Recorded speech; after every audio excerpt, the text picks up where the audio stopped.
Hi hello friends, ಎಲ್ಲರಿಗೂ ನಮಸ್ಕಾರ friends. ನನ್ನ ಚಾನಲ್ ಮೈಸೂರು ವೆಜ್ ರೆಸಿಪಿಗೆ ಸ್ವಾಗತ ಫ್ರೆಂಡ್ಸ್. ಇವತ್ತು ಒಂದೇ ವಿಡಿಯೋದಲ್ಲಿ ನಾನು ನಿಮಗೆ ಇಡ್ಲಿ, ವಡೆ, ಸಾಂಬಾರು ಮೂಡನ್ನು ಮಾಡಿ ತೋರಿಸ್ತಾ ಇದ್ದೇನೆ ಫ್ರೆಂಡ್ಸ್. ಫಸ್ಟು ಇಲ್ಲಿ ನಾನು ಒಂದು ಸೇರಷ್ಟು ಅಕ್ಕಿಯನ್ನು ನೆನೆಸ್ಕೊಂಡಿದ್ದೀನಿ. ಇದು ಮಲ್ಲಿಗೆ ಇಡ್ಲಿ ಅಕ್ಕಿ ಮತ್ತು ಮಾಮೂಲಿ ದೋಸೆಗೆ ಹಾಕ್ತೀವಲ್ಲ ಕುದುಪ್ಲಕ್ಕಿ, ಅದು 1 ಪಾವು. ಮಲ್ಲಿಗೆ ಇಡ್ಲಿ ಅಕ್ಕಿ 3 ಪಾವು ನೆನೆಸಿದ್ದೀನಿ. ಮತ್ತು ಉದ್ದಿನಬೇಳೆ 3/4 ಪಾವು ಉದ್ದಿನಬೇಳೆನ ನೆನೆಸಿದ್ದೀನಿ. ಮತ್ತು 1 ಟೀ ಸ್ಪೂನು ಮೆಂತ್ಯ ಮತ್ತು 1 ಟೇಬಲ್ ಸ್ಪೂನು ಇಷ್ಟು ಮೆಂತ್ಯನ ನಾನು ನೆನೆಸಿದ್ದೀನಿ. ಇಲ್ಲಿ ಸುಮಾರು 5 ಅವರ್ ನೆನೆಸಬೇಕು ಇದನ್ನು.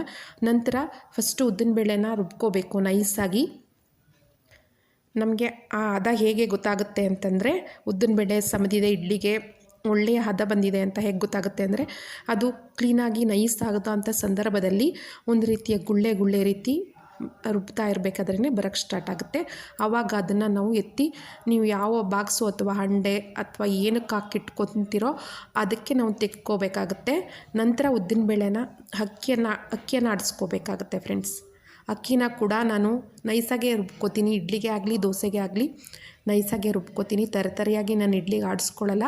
ಯಾಕೆ ಅಂದರೆ, ಏನು ಕಾರಣ ಅಂತಂದರೆ, ನೈಸಾಗಿ ಆಡಿಸ್ಕೊಳ್ಳೋದ್ರಿಂದ ಇಡ್ಲಿ ತುಂಬಾ ಸಾಫ್ಟಾಗಿ ಬರುತ್ತೆ.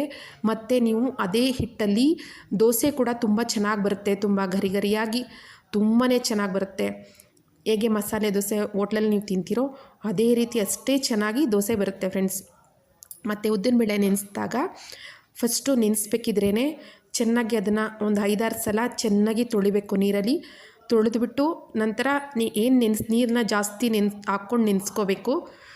ನೆನೆಸ್ಕೊಂಡಿರೋ ನೀರನ್ನೇ ನಾವು ರುಬ್ಬೋದಕ್ಕೆ ಬಳಸ್ಕೋಬೇಕು ಫ್ರೆಂಡ್ಸ್. ಆವಾಗ ತುಂಬಾ ಚೆನ್ನಾಗಿ ಸರಿ ಬರುತ್ತೆ. ಮತ್ತು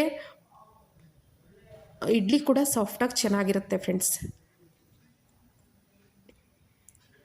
ಸಂಪಣವನ್ನು ರುಬ್ಬಿದ ಮೇಲೆ ಚೆನ್ನಾಗಿ ಕೈ ಆಡಿಸಿ ಅದನ್ನು ಹಾಗೆ ಇಡಬೇಕು. ಉಪ್ಪನ್ನು ಬೆಳಿಗ್ಗೆ ನಾನು ಯಾವಾಗಲೂ ಪುನಃ ಬೆಳಿಗ್ಗೆಗೆ ಅದನ್ನು ಉಪ್ಪಿನ ಪುಡಿ ಹಾಕಿ ಒಂದು ಸೇರು ಅಕ್ಕಿಗೆ 1 ಇಡಿ ಉಪ್ಪಿನ ಪುಡಿ ಹಾಕಿ ಕ್ಲೀನಾಗಿ ಮಿಕ್ಸ್ ಮಾಡಿ ನಂತರ ಹಾಕೋದು ಫ್ರೆಂಡ್ಸ್. ಇಲ್ಲಿ ವಡೆ ಮಾಡೋದಕ್ಕೆ ಅಂತ ನಾನು ಸುಮಾರು 400 ಗ್ರಾಮಷ್ಟು ಉದ್ದಿನಬೇಳೆನ ನೆನೆಸಿದ್ದೀನಿ. ಸುಮಾರು ನಾವು ಬೆಳಿಗ್ಗೆ ಎದ್ದ ತಕ್ಷಣ ಬಂದು ನೆನೆಸ್ಬಿಟ್ರೆ ನಾವು ತಿಂಡಿ ಮಾಡೋ ಟೈಮ್ಗೆಲ್ಲ ಅದು ಉಂಟಿರುತ್ತೆ, ಮಾಡೋದಕ್ಕೆ ಸರಿ ಹೋಗುತ್ತೆ ಫ್ರೆಂಡ್ಸ್. ಮತ್ತು ಅರ್ಧ ಪಾವು ಬೇಳೆ ಮತ್ತು 4 ಟೊಮೊಟೊ ಹಣ್ಣು, ಸಣ್ಣ ಈರುಳ್ಳಿ ಮತ್ತು 2 ದಪ್ಪ ಈರುಳ್ಳಿನ ಸಣ್ಣಗೆ ಕಟ್ ಮಾಡಿ ಕುಕ್ಕರ್ ಕೂಗಿಸಿದ್ದೀನಿ. ಮತ್ತು ಇವಾಗ ಮಸಾಲೆಗೋಸ್ಕರ ಒಂದು 13ರಿಂದ 14 ಒಣಮೆಣಸಿನಕಾಯಿನ ತೊಗೊಂಡಿದ್ದೀನಿ ಫ್ರೆಂಡ್ಸ್. ಇದನ್ನು ಸಪ್ರೇಟಾಗಿ ಹುರ್ಕೊತಾ ಇದ್ದೀನಿ. ತುಪ್ಪ ಹಾಕ್ಬಿಟ್ಟು ಸಪ್ರೇಟಾಗಿ ಹುರ್ಕೋಬೇಕು. ತುಂಬ ಚೆನ್ನಾಗುತ್ತೆ ತುಪ್ಪದಲ್ಲಿ ಹುರಿದ್ರೆ. ಉದ್ದಿನಬೇಳೆ, ಕಡಲೆಬೇಳೆ, ಉದ್ದಿನಬೇಳೆ, ಚಕ್ಕೆ, ಮೊಗ್ಗು, ಲವಂಗ, ಗಸಗಸೆ ಆ್ಯಡ್ ಮಾಡ್ಕೋಬೋದು, ಚೆನ್ನಾಗಿರುತ್ತೆ. ಜೀರಿಗೆ, ಇಂಗು, ಬೆಳ್ಳುಳ್ಳಿ, ಕರಿಬೇವಿನ ಸೊಪ್ಪು, ಸ್ವಲ್ಪ ಅರಿಶಿನ, ಒಂದು 4 ಕಾಳು ಮೆಣಸು ಇಷ್ಟನ್ನು ಹಾಕ್ಕೊಂಡು ಹುರ್ಕೋಬೇಕು ಎಲ್ಲನೂ. ಚಕ್ಕೆ, ಮೊಗ್ಗು ಮತ್ತು ಲವಂಗವನ್ನು ಸಪ್ರೇಟಾಗಿ ಹುರ್ಕೊಂಡು ಅದನ್ನು ಕುಟ್ಟಾಣಿಲಿ ಕುಟ್ಟಿ ಮಿಕ್ಸಿ ಜಾರ್ಗೆ ಹಾಕ್ಕೋಬೇಕು ಫ್ರೆಂಡ್ಸ್. ಹಾಗೆ ಹಾಕ್ಬಿಟ್ರೆ ಮೊಗ್ಗು ಸಾಮಾನ್ಯವಾಗಿ ಸಮೆಯೋದಿಲ್ಲ, ಬಾಯಿಗೆ ಸಿಗುತ್ತೆ, ಚೆನ್ನಾಗಿರಲ್ಲ. ಆ ಕಾರಣಕ್ಕೋಸ್ಕರ ಅದನ್ನು ಕುಟ್ಟಿ ಹಾಕ್ಕೊಂಡ್ರೆ ತುಂಬಾ ಒಳ್ಳೆಯದು. ಇಲ್ಲಿ ಕಡಲೆಬೇಳೆ, ಉದ್ದಿನಬೇಳೆ ಮತ್ತು ಅರಿಶಿನೂ ಕೂಡ ಕುಟ್ಬಿಟ್ಟೆ ಹಾಕಬೇಕು. ಯಾಕೆಂದರೆ ಮಿಕ್ಸಿ ಜಾರೆಲ್ಲ ಸಮೆಯೋದಿಲ್ಲ, ಹಾಗೆ ಸಿಗುತ್ತೆ. ಮತ್ತು ಬೆಳ್ಳುಳ್ಳಿ, ಕರಿಬೇವಿನ ಸೊಪ್ಪು ಎರಡನ್ನೂ ಹುರ್ಕೊತಾ ಇದ್ದೀನಿ. ಇವಾಗ ಅದಕ್ಕೇ ನಾನು ಕೊತ್ತಂಬರಿ ಮತ್ತು ಜೀರಿಗೆಯನ್ನು ಹಾಕ್ತಾಯಿದ್ದೀನಿ.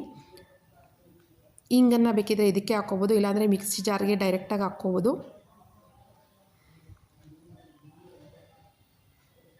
ಇವಾಗ ಇಡ್ಲಿಯನ್ನು ಹಾಕಿಟ್ರೆ ಒಂದು ಕಡೆ ಇಡ್ಲಿ ಬೇಯುತ್ತೆ, ಮತ್ತೊಂದು ಕಡೆ ನಾವು ಏನು ಹುರಿದಿಟ್ಟಿರ್ತೀವಲ್ಲ ಅದನ್ನು ರುಬ್ಕೋಬೋದು, ಸಾಂಬಾರು ರೆಡಿ ಮಾಡ್ಕೋಬೋದು ಫ್ರೆಂಡ್ಸ್.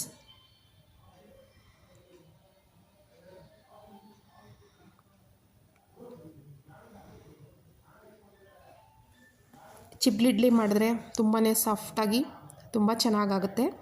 ಆದರೆ ಸಾಂಬಾರಿಗೆ ಮಾಮೂಲಿ ಇಡ್ಲಿ ಪಾತ್ರೆನೇ ಮಾಡಿದ್ರೆ ಸ್ವಲ್ಪ ಗಟ್ಟಿಯಾಗಿದ್ರೇ ತುಂಬ ಚೆನ್ನಾಗಿರುತ್ತೆ ಸಾಂಬಾರು ಜೊತೆಗೆ ಇಡ್ಲಿ. ಅದರಿಂದ ನಾನು ಇದರಲ್ಲಿ ಮಾಡ್ತಾಯಿದ್ದೀನಿ. ಮಧ್ಯೆ ಆವಾಗ ಚಿಬ್ಲಿ ಇಡ್ಲಿ ಮಾಡಿದ್ರೆ ತುಂಬಾ ಚೆನ್ನಾಗಿರುತ್ತೆ.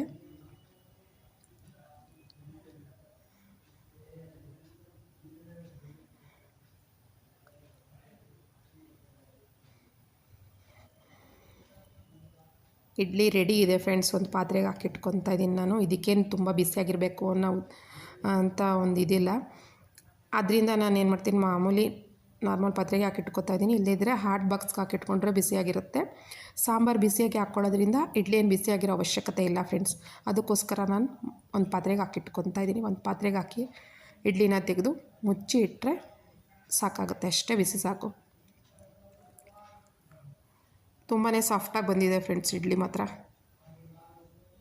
ನೀವು ಈ ರೀತಿ ಒಂದು ಸಲ ನಾನೇನು ಟಿಪ್ಸ್ ಕೊಟ್ಟಿದ್ದೀನಿ ಅದನ್ನು ಫಾಲೋ ಮಾಡಿ ನೋಡಿ, ಮತ್ತು ಕಮೆಂಟ್ ಬಾಕ್ಸಲ್ಲಿ ನನಗೆ ತಿಳಿಸಿ ಕರೆಕ್ಟಾಗಿ ಚೆನ್ನಾಗಾಗಿತ್ತಾ ನಾನು ಹೇಳಿದ ರೀತಿ ಅಂತ ತಿಳಿಸಿ ಫ್ರೆಂಡ್ಸ್. ಇವಾಗ ಉದ್ದಿನಬೇಳೆ ಚೆನ್ನಾಗಿ ಉಂತಿದೆ, ಇದನ್ನು ರುಬ್ಕೊಳ್ಳೋಣ.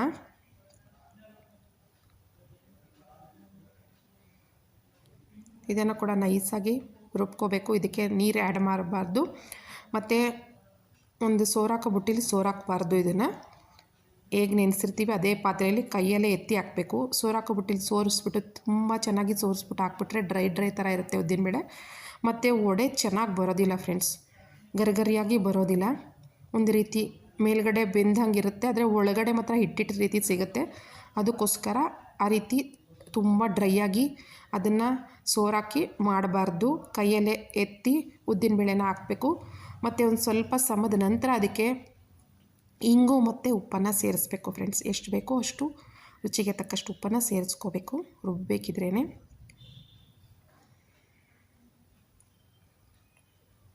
ಇಡ್ಲಿಗೆ ಮಸಾಲೆ ಏನು ಹಾಕೋಂಥ ಅವಶ್ಯಕತೆ ಇಲ್ಲ.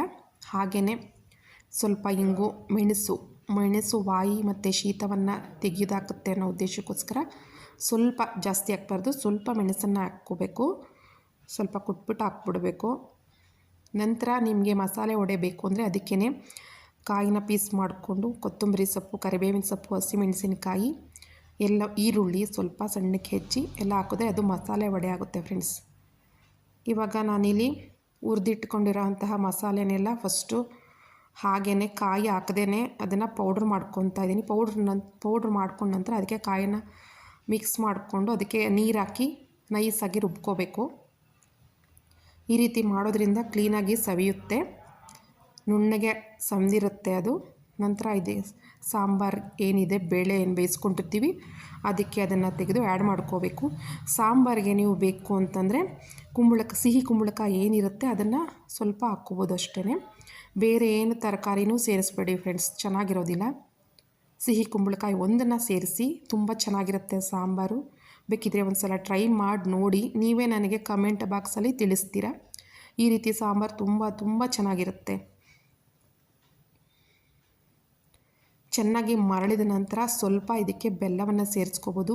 ರುಚಿಗೆ ತಕ್ಕಷ್ಟು ಉಪ್ಪನ್ನು ಹಾಕ್ಕೊಂಡು ಸ್ವಲ್ಪ ನೀರಾಗಿ ಇದ್ರೇ ಸಾಂಬಾರು ಚೆನ್ನಾಗಿರುತ್ತೆ.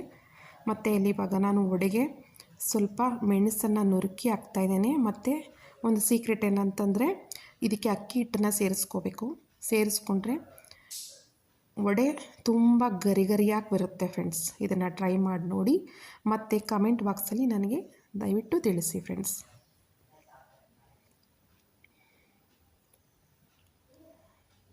ಕೈಯಲ್ಲೇ ಈಸಿಯಾಗಿ ಬಿಡ್ಬೋದು ಫ್ರೆಂಡ್ಸ್. ಕೆಲವರು ತುಂಬಾ ಕಷ್ಟಪಡ್ತಾ ಇರ್ತಾರೆ.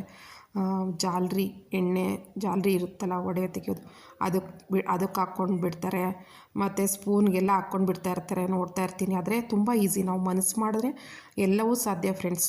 ಇದನ್ನು ಟ್ರೈ ಮಾಡಿ. ಕೈಯನ್ನು ಒದ್ದೆ ಮಾಡ್ಕೊಳ್ಳಿ, ಮತ್ತು ಹಿಟ್ಟನ್ನು ತೊಗೊಂಡು ಅದನ್ನು ಹೀಗೆ ಪ್ರೆಸ್ ಮಾಡಿ ಹೆಬ್ಬೆರಳಲ್ಲೇ ಅದನ್ನೇ ಹೋಲ್ ಮಾಡಿ ಹಾಕಿ ಒಂದು ಸಲ ಟ್ರೈ ಮಾಡಿ ನೋಡಿ. ಇದು ನಾನು ಯಾರಿಗೆ ಹೇಳ್ತಾ ಇದ್ದೀನಿ ಅಂದರೆ ಸುಮಾರು ಜನಕ್ಕೆ ಇದು ಬರುತ್ತೆ. ಆದರೆ ಈಗ ಹೊಸದಾಗಿ ಕಲಿಯುವಂಥವ್ರಿಗೆ ಈ ಟಿಪ್ಸ್ನ ನಾನು ಹೇಳ್ಕೊಡ್ತಾ ಇದ್ದೀನಿ. ಖಂಡಿತ ಸಾಧ್ಯ ಆಗುತ್ತೆ ಫ್ರೆಂಡ್ಸ್. ಇದು ಮಾಡಿ ನೋಡಿ. ನನ್ನ ಚಾನಲ್ಗೆ ಸಬ್ಸ್ಕ್ರೈಬ್ ಆಗಿ, ಮತ್ತು ನನ್ನ ವಿಡಿಯೋವನ್ನು ನೋಡಿದ್ದಕ್ಕಾಗಿ ಎಲ್ಲರಿಗೂ ಧನ್ಯವಾದಗಳು ಫ್ರೆಂಡ್ಸ್.